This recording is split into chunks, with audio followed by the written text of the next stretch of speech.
할렐루야.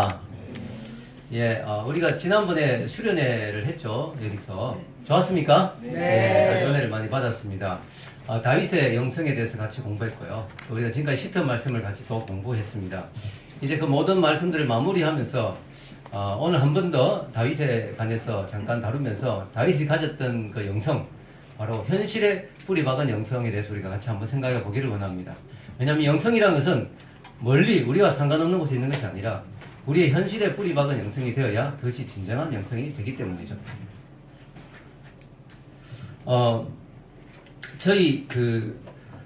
제가 지난번에 설교할 때 다윗에서 이야기하면서 이런 이야기를 했습니다. 다윗의 삶을 가만히 살펴보면 생각보다 기적의 내용이 별로 없다.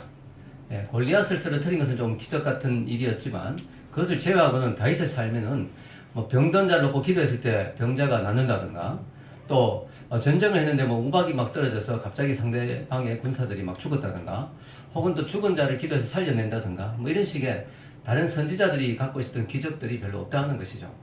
오히려 다윗의 삶은 너무나 평범하게 느껴지는 그런 일상의 삶을 치열하게 산 삶이었다고 볼 수가 있습니다. 저희 교회 한 형제가 지난번에 다윗 설교를 듣고 이런 말을 했는데 참 많이 와 닿았습니다. 저에게. 뭐냐면은 다윗이 어릴 때 아마 한 15세 정도로 생각하는데요. 사무엘이 다윗을 찾아가서 왕으로 기름 부었잖아요. 정말 놀라운 사건이 일어난 거죠. 다윗의 인생에. 왕으로 기름 부었어요. 하나님이 그 이스라엘 전체의 왕으로 다윗을 선택한 거죠. 그런데 그 다음날도 다윗은 양을 치러 갔을 거라는 거죠. 다윗이 놀라운 기름 부으심을 받았는데 그 다음날 다윗의 일상에서 변화된 게 아무것도 없어요. 그 다음날도 다윗은 양을 치러 갔고 또 외로이 혼자 양떼들과 함께 힘든 시간들을 보냈을 것이라는 거죠. 물론 하나님의 뜻은 다윗의 삶을 통해서 결국은 이루어졌지만 그 하나님의 역사가 일어났다고 당장 하루아침에 뭔가가 바뀌지 않을 수도 있다는 거예요. 즉 매일매일의 삶이 결국은 우리가 치열하게 영성을 살아내야 되는 삶의 현장이라는 것이죠. 다윗은 골리앗을 꺾었습니다. 그리고 왕의 사위가 됐어요. 그리고 왕의 군대 장관이 됐어요. 그럼에도 불구하고 그의 삶에 비단길이 놓여진 것은 아니었죠. 오히려 그의 삶은 더 힘든 시간들로 접어들었습니다. 왕에게 미움을 받아 쫓겨나고 광야에서 방황하고 생명을 유지하기 위해서 많은 고생을 하면서 그의 하루하루의 삶은 하나님이 함께 하시고 특별히 역사하시는 삶이라기보다는 오히려 다윗의 삶은 어떤 면에서는 신앙을 잃어버릴 수 있는 진짜 하나님이 살아계신가? 하나님이 계시다면 내 인생은 왜 이 모양인가? 라고 생각이 드는 그런 삶이었을 가능성이 더 높다는 거죠. 다윗의 인생이. 우리도 마찬가지죠. 우리가 수련회 때 은혜를 받으면 정말 모든 것이 다 잘 풀리는 것 같고 내 삶에 막 반짝반짝 빛이 나는 것 같고 내 삶에 천국이 임한 것 같이 느껴질 수 있잖아요. 수련회 기간 동안에. 근데 수련회가 끝나고 여러분 지금 일주일 지났는데 살아보니까 어떻습니까? 여전히 직장 생활은 힘들고 여전히 직장 상사는 나에게 힘들게 대하고 여전히 날마다 해결해야 될 삶의 문제들은 여전히 그대로 있죠. 뭔가 하나도 변화된 게 없습니다. 우리가 다윗을 보면서 바로 그런 것을 느낍니다. 다윗도 그렇게 위대한 사명을 받았지만 그의 삶은 어떻게 보면 지극히 평범하고 또 때로는 힘들고 고통스러웠다는 것이죠. 그러나 지나고 보면 그 다윗의 모든 시간들, 심지어 힘들었던 그 순간들조차도 위대한 하나님의 사랑 다윗을 만드는 과정이었다는 것이죠. 아멘입니까? 아멘. 다윗의 인생의 시간표 속에 하나님의 계획이 특별히 있었다는 것을 지나고 보면 알 수가 있는 것입니다. 우리도 마찬가지입니다. 하루하루의 삶이 힘들고 버겁고 고통스럽지만 다 지나고 보면 그것조차도 하나님의 뜻 가운데 섭리 가운데 하나님의 계획 가운데 있었던 시간표에 해당이 된다는 사실. 그 모든 어려운 시간들이 결국은 지금의 하나님이 만드신 나를 만드는데 다 재료로서 인받았다는 사실을 우리가 알 수가 있습니다. 그래서 우리가 일상의 삶이 사실은 경건을 위한 재료로서 인받아야 될 줄로 믿습니다. 여러분, 그것이 바로 현실에 뿌리 박은 영성이라고 표현할 수가 있죠.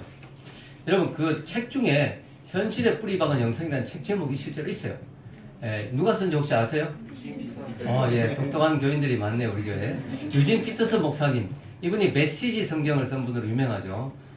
세계적인 그 신학자고 또 책 저서를 많이 쓰는 저술가죠. 근데 이분이 현실에 뿌리 박은 영성이라는 이 책을 쓰게 된 계기가 있다고 합니다. 여러분 잘 몰랐던 내용일 수 있는데요. 제가 소개를 합니다. 이분이 교회 사역이 참 많이 바빴어요.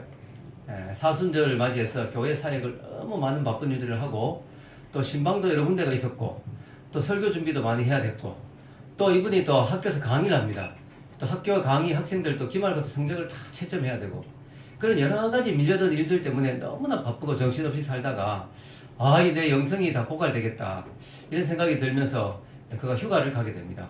그래서 바닷가에 가서 바다 새들을 보면서 또 밀려오는 파도를 보면서 그의 마음의 안정을 취하면서 영적인 충전을 하고 있었는데 갑자기 그는 이상한 꿈을 꾸게 된 것이죠.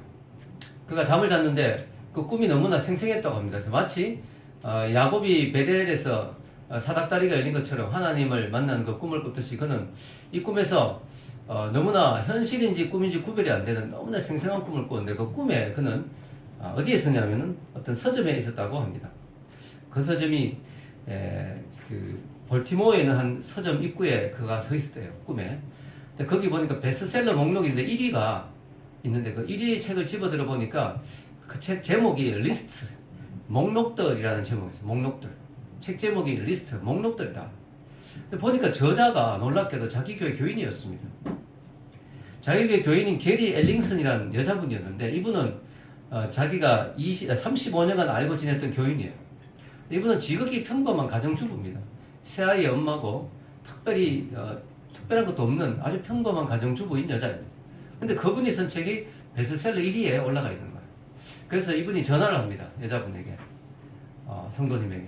제가 방금 지금 서점에 왔는데 당신 책이 베스트셀러 1위가 되어 있습니다. 나는 당신이 저자인지도 저술가인지도 몰랐는데 너무 놀랍습니다 하니까 여자분이 대답하기를 그래요? 저는 그 책을 평생토록 써왔어요. 그렇군요. 제가 당장 사서 읽어야 되겠습니다. 축하합니다. 이렇게 하고 꿈에서 전화를 끊고 그 책을 사서 읽었습니다. 읽었는데 놀랍게도 그 책을 펼치니까 그 책의 내용 전체가 목록들로만 이루어져 있어요. 야채 사야 될, 시장에 사야 될 야채 목록, 세탁물 목록, 계산서 목록, 크리스마스 카드 목록, 수선해야 된 의류 목록 등등 목록들로만 쭉 이루어져 있어요. 책 제목도 리스트, 목록이죠. 그리고 꿈에서 깼습니다. 그 순간 그가 깨달았던 거죠. 뭘 깨달았을까요? 그가 날마다의 삶에서 우리의 영성을 해친다, 방해한다고 생각했던 그 요소들, 그 삶의 여러 가지 처리해야 될 일들, 그것들이 사실은 다 하나님 앞에서는 베스트셀러가 되는 경건의 재료가 된다는 사실을 깨닫게 된 것이죠. 그러면서 현실의 뿌리박은 영성이 중요하구나, 그것을 그가 깨닫게 된 것입니다. 우리가 여러분 날마다 삶에서 처리하는 일들 있잖아요. 귀찮고 피곤하고 이게 내 영성에 무슨 도움이 돼, 내 영적인 성장에 방해가 돼 라고 생각했던 그 일들, 엄마라면 아이 기저귀 갈고 이런 일들 얼마나 귀찮고 어떻게 보면 의미 없어 보이는 일들이잖아요. 그 모든 일들이 매일매일 주부가 식사를 준비하고 밥을 차린 그런 일들, 날마다 설거지하고 빨래하고 이런 일들, 날마다 여러분 직장에서 출근하고 때로는 의미 없어 보이는 그런 여러 가지 서류들 처리하는 일들, 그것이 다 사실은 하나님 나라에서 경건의 목록이 될 수 있는 그런 거란 거죠. 마치 다윗이 날마다 쫓기는 삶이 정말 의미 없어 보이는 삶이었지만 그것이 다 지나고 보니 위대한 다윗을 만드는 또 하나의 재료가 된 것과 마찬가지인 것이죠. 그래서 오늘날 우리가 생각해야 될 것은요, 영성에 대한 이해를 좀 다르게 할 필요가 있습니다. 지금까지 한국교회가 영성에 대해서 가르칠 때는 영성에 대해서 너무 고정적인, 너무 획일적인 영성을 가르친 거죠. 교회 열심히 나오고 헌금 많이 하고 기도 열심히 하고 성경 많이 보는 것이 영성 있는 거다, 그것이 영성이다 라고 많이 가르쳤습니다. 물론 그것이 영성이고 그것이 중요합니다. 그러나 우리가 좀 더 영성에 대한 이해를 좀 넓힐 필요가 있습니다. 즉 우리 현실의 삶에서 날마다 우리가 사람들을 만나고 그들과 대화하고 그들을 어떻게 대하느냐, 이 모든 것이 다 영성에 포함이 된다는 것이죠. 아멘입니까? 그래서 우리가 영성에 대한 이해를 좀 넓힐 필요가 있는 것이죠. 즉 교회 안에서만의 영성이 아니라 교회 바깥에서의 영성, 그것도 우리가 필요한 것이죠. 사실 여러분 오늘날 한국교회가 욕을 많이 먹습니다. 안 믿는 사람들에게 교회 손가락질을 많이 하죠. 근데 교회를 손가락질할 때 그 이유가 교인들 보니까 너무 성경은 안 읽어, 이래서 손가락질하지 않습니다. 교인이라는 사람들이 너무 기도를 많이 안 해, 이렇게 손가락질하지 않습니다. 세상 사람들이 우리 교인들을 손가락질하는 이유는 영성이 없다는 거죠. 같이 직장생활 해보니까, 같이 사회생활 해보니까 영적으로 전혀 교인들이 교인답지 않다는 거죠. 영적으로 교인들이 전혀 세상 사람과 다를 바가 없다는 거죠. 그래서 우리 교인들을 욕하고 손가락질하지 않습니까? 그래서 우리가 그 문제가 왜 일어나느냐, 바로 세상 속에서의 영성, 즉 현실에 뿌리 박아 있는 그 영성이 너무나 부족하기 때문이라는 거죠. 그래서 여러분 성경은 영성, 즉 경건의 중요성을 강조합니다. 오늘 성경에 읽은 말씀 시편에 4편 3절에 보면 하나님이 영성 있는 자를 위한 기도를 더 잘 들어주신다. 그렇게 나와있죠. 한번 읽어볼까요? 여호와께서 자기를 위하여 경건한 자를 택하신 줄 너희가 알지어다. 내가 그를 부를 때 여호와께서 들으시리로다. 아멘. 예, 내가 그를 부를 때 여호와께서 들으시리로다. 경건한 자의 영성, 하나님 경건한 자의 기도를 들으신다. 밑에도 요한복음 9장 31절 읽겠습니다. 하나님이 죄인의 말을 듣지 아니하시고 경건하여 그의 뜻대로 행하는 자의 말은 들으신 줄을 우리가 아나이다. 하나님은 죄인의 말은 듣지 않는다. 그러나 경건한 자의 말은 잘 들으신다. 물론 근본적으로 우리 모두는 다 죄인이죠. 그렇게 우리가 싸잡아서 이야기하면 이게 좀 어렵습니다. 여러분 구별이 필요합니다. 하나님 앞에서 다 죄인이지만 그러나 하나님 보시기에는 더 죄인이 있고 그 안에서 경건하게 살려고 한 자가 있다는 거예요. 그런 자의 기도를 하나님 더 들으신다는 거죠. 우리가 죄를 마음대로 짓고 우리 마음대로 살고 현실의 삶에서 하나님과 상관없이 살면서 기도할 때 그 기도를 하나님은 별로 기뻐하시지 않는다. 우리가 경건하게 살려고 노력하고 현실의 삶에서 더 경건의 실천을 하려고 할 때 하나님은 그 기도를 더 기뻐 들으신다. 그래서 여러분 내 기도의 확률을 좀 높이고 싶다. 내 기도가 좀 하나님 잘 듣는 기도가 되고 싶다. 라고 한다면 어려운 게 아니에요. 여러분이 더 경건한 자가 되면 됩니다. 아멘? 네. 자, 여러분. 우리의 경건은 삶에서 실천이 돼야 됩니다. 그래서 야고보서에 보면 경건에 대한 정의가 이렇게 나왔죠. 야고보서 1장 26절에서 27절. 진정한 경건이 어떤 거냐 나와 있으면 읽겠습니다. 누구든지 스스로 경건하다 생각하면 자기 혀를 재갈 물리지 아니하고 자기 마음을 속이면 이 사람의 경건은 헛것이라. 하나님 아버지 앞에서 정결하고 더러움이 없는 경건은 고아와 과부를 그 환난 중에 돌아보고 또 자기를 지켜 세속에 물들지 아니하는 그것이니라. 아멘. 여기 보면 우리가 생각하는 경건 되게 이렇게 세상과 동떨어져 있는 경건을 우리 많이 생각합니다. 수도사적인 우리가 경건하다 생각하면 되게 수도사적인 이미지를 많이 떠올려요. 그죠? 말도 많이 안 하고 얼굴 표정도 딱딱하고 굳어있고 그리고 뭐 하나님만 생각하고 하늘만 바라보고 뭐 이런 이미지를 많이 생각하는데요. 여기서 경건을 세 가지를 이야기하죠. 첫째는 언어에 재갈을 물린 사람, 즉 말을 조심하는 사람. 그래서 어떤 사람이 저 사람은 교회 장로님인데 저분은 교회 권사님이야. 저분은 교회 집사님인다. 참 대단한 분이네 라고 생각했는데 말을 함부로 한다. 말을 그냥 나온 대로 막 한다. 그것은 경건한 게 아니라는 거죠. 언어에 있어서 참 중요해요. 언어가 정말 중요하다는 거죠.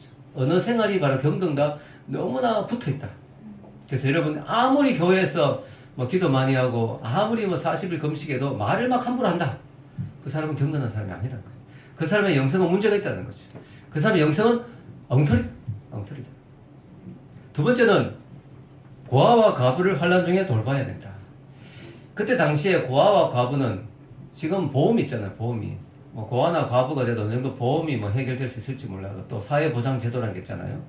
고아들 국가에서 돌본다든가. 그러나 지금 이 시대하고 다르죠. 그때는. 고아와 과부가 되면 완전히 굶기 딱 맞죠. 사회에서 가장 미천한 자, 가장 소외된 자, 가장 굶주리고 힘든 자, 그런 자를 돌보는 삶. 이게 영성이라는 거예요. 이게 영성. 그게 경건한 거죠. 그래서 경건은 하나님 사랑이 이웃 사랑으로 실천되어질 때 그게 경건한 거다. 세 번째는 자기를 지켜 세속에 물들지 않는다. 이게 우리가 생각하는 경건하고 좀 비슷하죠. 세속에 빠지지 않고 세상적인 가치관대로 살지 않고. 그러나 이것이 우리가 생각하는 그 경건으로 많이 생각하는데 요것만이 아니라 위에 두 가지도 같이 생각해야 된다 하는 것이죠. 그래서 여러분 경건이 바로 삶에서 실천되어지고 삶에서 나타나는 경건. 즉 현실의 뿌리박은 영성이 중요하다는 것입니다. 여러분 성경에 보면 요즘 우리가 사도행전에서 은혜를 받고 있는데 큐티 이 야고보서 말씀과 가장 가까운 사람이 한 명 나오죠. 누굴까요? 고넬료죠. 고넬료. 여러분 고넬료 보겠습니다. 사도행전 10장 2절 그가 경건하여 온 지방과 더불어 하나님을 경외하며 백성을 많이 구제하고 하나님께 항상 기도하더니 아멘. 자 이거예요. 바로 고넬료. 고넬료가 경건했다. 이게 어떤 경건이냐. 하나님을 경외했다. 그리고 백성을 많이 구제했다. 여러분 고넬료가 높은 지위에 있었죠. 그러나 그는 그 지위를 가지고 백성들을 억압하고 착취하는 게 아니라 백성을 많이 돕고 구제하고, 즉 하나님의 사랑, 이웃 사랑으로 실천되었다. 그리고 기도했다. 즉 세속에 물들지 않고 자기를 지켰다. 물론 이 사람이 어느 생활도 어땠을까요? 아주 은혜로웠을 거라고 생각합니다. 왜냐하면 베드로를 대하는 태도를 보면 점령지 국가의 피식민지 지배하는 그 백성의 앞에 자기가 무릎 꿇잖아요. 얼마나 경건합니까? 얼마나 겸손합니까? 그의 언어도 아주 겸손한 언어를 썼을 거라고 생각해요. 자, 고넬료가 바로 그런 좋은 모델이죠. 이게 경건이라는 거죠. 삶에서 실천되는 경건. 여러분, 우리 기독교는요, 철저히 현실적인 종교다. 불교의 특징이 뭐예요? 머리 깎고 세속과 이별하기. 머리 깎는 이유가 뭐예요? 내가 세상에 속한 모든 걸 다 쳐내겠다는 거죠. 머리까지 다 깎고, 또 부자의 인연도 끊고, 가족의 인연도 다 끊어버려요. 끊고 저 깊은 산으로 들어가는 게 불교입니다. 그러나 기독교는요, 그런 종교가 아닙니다. 기독교는 철저히 세상 속에 들어오는 종교입니다. 세속적인 종교는 아니지만 세상 속에 들어와서 세상 속에서 실천하는 종교죠. 예수님이 돌아가실 때 강도들 사이에서 죽으셨죠. 즉 세상의 악한 자들 사이에서 예수님이 죽으셨어요. 예수님의 그 영성도 세속과 떨어져 있는 영성이 아니에요. 예수님 너 하나님의 아들인데 이러면서 맨날 산에 가서 기도만 하고 있었던 게 아니에요. 세상 속에 파고 들어오셨죠. 죄인과 세리들과 함께 같이 먹고 마시면서 그들 속에 하나님의 나라를 전했죠. 기독교는 머리 깎고 산 속에 들어가서 돛 닦는 그런 종교가 아닙니다. 철저히 현실에 뿌리 박은 현실에 실천하는 종교인 것이죠. 그래서 여러분 성경을 읽어보면요, 성경의 내용이 생각보다 상당히 실천적이고 구체적입니다. 특히 잠언 같은 거 읽어보면요, 어떻게 돈을 해야, 어떻게 가정을 이끌어가라, 어떻게 사람들을 대하라, 이런 게 너무너무 구체적으로 나와있죠. 서신서들, 성경의 서신서들 보면요, 바울이나 사도들이 쓴 서신서들도 반 정도는 교리적인 내용이지만 반 정도는 실천적인 내용이죠. 실제로 어떻게 살아라, 가정은 어떻게 이끌어가라, 말은 어떻게 하라, 구체적인 내용들이 나옵니다. 그래서 우리 기독교는요, 대단히 실천적이고 구체적인 내용을 가지고 있습니다. 많은 사람들이 교회에서 하나님을 사랑합니다라고 말하지만 삶에서는 전혀 실천하지 않아요. 삶에서 영성은 꽝입니다. 문제가 있죠. 네. 장로님이 교회에서는 대표 기도하면 너무 거룩하게 하나님 아버지 하면서 막 거룩하게 기도하는데 집에 가면 매일 마누라를 두드려 패요. 그런 사람 많습니다. 네. 그거 엉터리죠. 영성이 엉터리죠. 네.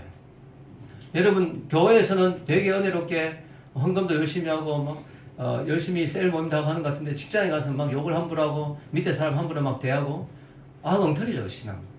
영성이 엉터리입니다. 네. 자, 여러분, 예수님이 말씀하시기를 나를 사랑한다는 말만 하지 마라. 교회에서 사랑합니다 나의 예수님.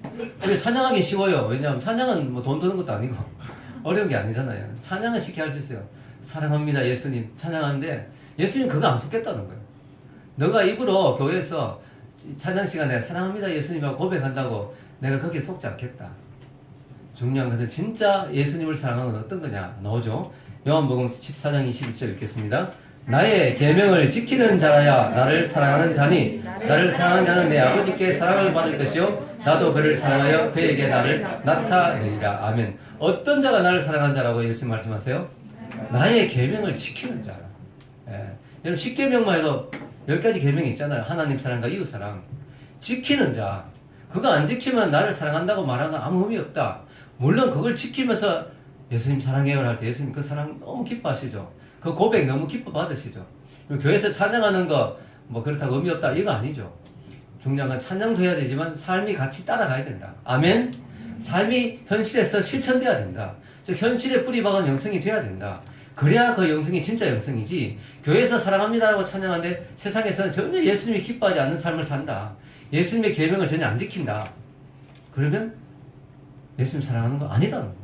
예수님 그 사랑 안 받겠다는 거예요. 그러나 나의 계명을 귀하게 여기고 지키는 자는 내가 그를 사랑해서 나도 그에게 나를 나타내겠다 라고 말씀하세요. 아멘입니까? 여러분, 그래서 우리가 이 기독교 신앙의 조금 약점, 아킬레스건 같이 느껴지는 부분이 뭐냐면은 이게 정말 귀한 건데 믿음으로 구원받는단 말을 되게 강조하잖아요. 교회 오면 행위가 아니고 믿음으로 구원받는다. 이걸 강조하다 보니까 행위가 좀 약해지는 경우가 있어요. 물론 우리가 예수님의 계명을 지키는 것은 구원받기 위해서 지키는 건 아니에요. 그러나 우리 행위도 같이 가야 되는 거죠. 왜냐하면 그게 진짜 믿음이기 때문에. 아멘? 여러분 믿음이랑 여기 정의를 내려놓았죠. 피스테우어라는 이 헬라어 피스테오라는 뜻이 당시에는 완전히 의존한다라는 뜻이 완전히 의존한다. 그냥 직접 동의를 한다는 뜻이 아니에요. 끄떡끄떡 믿습니다. 그렇지요. 예, 믿어집니다. 끄떡끄떡 하는 것이 믿음이 아니고 완전히 동의한다. 즉 믿음은 믿음의 대상에 대한 완전한 헌신과 복종을 의미하는 뜻이라고 합니다. 그때 당시 헬라의 믿음의 의미가 거기에 자기를 올인하는 것, 자기를 완전히 던지는 것. 사실 결혼도 그래요. 결혼도 상대방에게 나를 던지는 거잖아요. 결혼했는데 그 사람이 문제가 있고 엉터리 사람이면 내 인생은 거의 망쳐지는 거거든요. 그게 믿음이라는 것은요, 사실 나를 안 걸면 그거 믿는 게 아니에요, 사실은. 여러분, 이 믿음이라는 것은요, 단순히 끄떡끄떡 동의하는 게 아니라 내 삶을 완전히 그에게 던지는 거거든요. 예수님을 믿는다는 것은 예수님 좋은 분이죠. 예, 사랑합니다. 이렇게 끄떡끄떡 하는 게 아니고 그분이 원하는 삶에 내 삶을 맞추겠다고 내 삶을 던지는 거죠. 아멘? 내 삶을 완전히 그분에게 던지는 것입니다. 그래서 이것은 실천이 따라야 되는 거죠. 그래서 우리가 교회에서 믿음을 강조하다 보면 행위를 무시하기 쉬운데 그렇지 않습니다. 실천이 같이 가야 그게 진짜 신앙이라는 거죠. 여러분, 오늘날 미국의 문제가 뭐냐? 제가 미국에서 저도 한 7년 가까이 살았는데요. 미국 사람들도 기독교가 좀 바탕으로 깔려 있잖아요, 기독교가 밑에 바탕에 깔려 있어요. 그러다 보니까 대부분의 사람들이 다 자기가 믿는다고 그래요. 이름도 기독교 이름이에요. 제가 지금도 기억나는데 미국에 있을 때 어떤 우리가 집에 살았는데 거기가 빌라인데 그 매니저가 자기는 믿는다 그래요. 이름도 리브가예요, 리브가. 그런데 어느 정도 그 사람이 악하냐면은 그 뒤에 주차장에 창문을 열으면 주차장에 막 엄청나게 냄새가 나요. 근데요, 청소를 안 해요. 그래, 왜 안 하냐? 그냥 귀찮아 안 해요. 그래서 제가 하겠다. 내가 하겠다. 얼마나 훌륭합니까, 그죠? 입주자가 자기가 청소, 근데 못하게, 왜냐, 물값 든대. 자, 그런 사람이에요. 그러면서 그 사람은 예수님 믿는다 그래요. 예, 내가 뭔 이야기 하다가, 이야기 중간에 하나님은 뭐든지 할 수 있다, 이런 표현이 났거든요. Lord can do anything, 이런 표현이 나왔어요. 그러니까 그 사람이 담배를 막 피워 물면서, Yes, Lord can do anything, 막 이러는 거예요. 전혀 은혜가 안 돼요. 예. 여러분, 이게 미국 사람들의 모습입니다. 이게 문제예요. 기독교 신앙인이라 하면서도 전혀 하나님의 계명대로 살지 않는 모습들. 그래서 여러분, 존 파이프 목사님이 그런 말을 해요. 2007년도에 갤럽 연구조사에 의하면요, 2007년도니까 지금 좀 시간은 지났지만 미국인들의 86%가 하나님을 믿는다고 이야기해요. 하나님 믿습니까? 라고 미국인들의 86%가 나 하나님 믿는 사람이에요. 그리고 81%는 천국의 존재를 믿는다고 대답합니다. 그런데 삶은 전혀 엉망입니다. 그래서 존 파이프 목사님이 하나님을 갈망함이라는 책이 이렇게 이야기해요. 제가 많이 와닿더라고요. 적게 놓았는데요. 우리는 자기가 정말 예수님을 믿는다고 생각하고 있는 불신자들에 둘러싸여 있다. 미국의 현실입니다. 불신자들이에요. 자기가 보기엔. 이 목사님 보기엔 불신자예요. 근데 이 사람들은 말은 뭐라, 나는 하나님을 믿는다고 말해요. 우리는 자기가 정말 예수님을 믿는다고 생각하고 있는, 착각이죠. 착각하고 있는 불신자들에게 둘러싸여 있다. 거리에서 만나는 술 취한 사람들도 자기는 예수님을 믿는다고 말한다. 결혼도 하지 않고 잠자리를 같이 하는 남자들도 하나님을 믿는다고 말한다. 40년 동안 한 번도 예배에 참석하거나 신자들과의 교제가 없었던 노인들도 예수님을 믿는다고 말한다. 기독교 신앙에 냉담한 온갖 부류의 사람들, 교회 출석은 하지만 실은 세상을 사랑하는 사람들이 저마다 자기는 신자라고 말한다. 세상은 회심하지 않았으면서도 예수님을 믿는다고 말하는 사람들로 가득하다. 문제는 뭐냐? 기독교 물은 어떻게 먹었어요? 어릴 때 주일학교도 좀 다녔는지, 아니면 주워 들은 게 있는지. 자기는 하나님 믿는다고 말해요. 근데 회심은 안 했어요. 회심을 안 했다는 말은 뭡니까? 여전히 자기의 방식대로 산다는 거죠. 전혀 예수님의 방식대로 살 마음이 없는 거죠. 완전히 자기 방식대로 자기 마음대로 인생을 살면서 자기 하나님을 믿는다고 말하는 사람들로 가득 차 있다. 그래서 미국이 지금 문제라는 거죠. 미국이 기독교 국가라 그러잖아요. 대통령이 대통령 될 때 막 선서하고 God bless America 그러고, 그죠? 얼마나 감동이 됩니까? 저희 장모님이 미국에 계실 때 텔레비를 틀었는데 그때 오바마인가 누가 했던 딱 대통령에서 막 미국의 그 대통령이 성경에 막 손 얹고 막 기도하는 모습 보면 장모님 너무 감동받아. 야야 너희도 미국에 살아라, 미국에. 너무 은혜 받으셔요, 장모님. 여러분, 현실은 그렇지 않다는 거죠. 네, 현실은 너무나 많은 사람들이 하나님 믿는다라고 하면서 전혀 하나님과 상관없이 산다는 거예요. 현실과 상관없는 영성. 현실에 뿌리 박은 영성이 되는데 현실과 전혀 관계없는 영성이죠. 엉터리 영성이죠. 여러분, 우리가 신앙이 좋다는 게 뭘까요? 우리 한번 고민해봐야 돼요. 신앙이 좋다는 게 뭘까요? 저 사람, 성경 많이 한다, 기도 많이 한다. 귀한데, 그러나 정말 신앙이 좋다는 건 이거예요. 그 사람이 갖고 있는 신앙과 알고 있는 성경 지식과 그 사람의 삶의 간격이 가까운 거. 그 사람이 신앙은 성경을 많이 알고 있고 교회는 열심히 다니고 있고 그 사람이 기도는 잘 하는데 삶은 엉망이야. 그가 알고 있는 성경 지식과 삶의 괴리가 너무 큰 거죠. 간격이 너무 큰 거죠. 그것은 신앙이 문제가 있는 거죠. 신앙이 좋다는 건 뭐냐면은 우리가 완벽하게 일치되면 제일 좋겠죠. 그 사람은 정말 말씀대로 100% 산다. 근데 그렇게 살기는 어렵죠, 우리가. 어떻게 말씀대로 100% 살 수 있겠어요? 그건 어렵지만 그러나 최대한 내가 성경의 말씀과 내 삶이 가까운 거. 저 사람은 그래도 성경대로 살려고 몸부림친다. 저 사람은 정말 신앙대로 살려고 노력한다. 가장 가까울수록 신앙이 좋은 거예요. 그 어려운 이야기가 아닙니다. 신앙이 좋다는 게 뭐냐? 바로 그런 거예요. 아멘? 그래서 여러분, 저도 말씀을 가르치는 사람이지만요.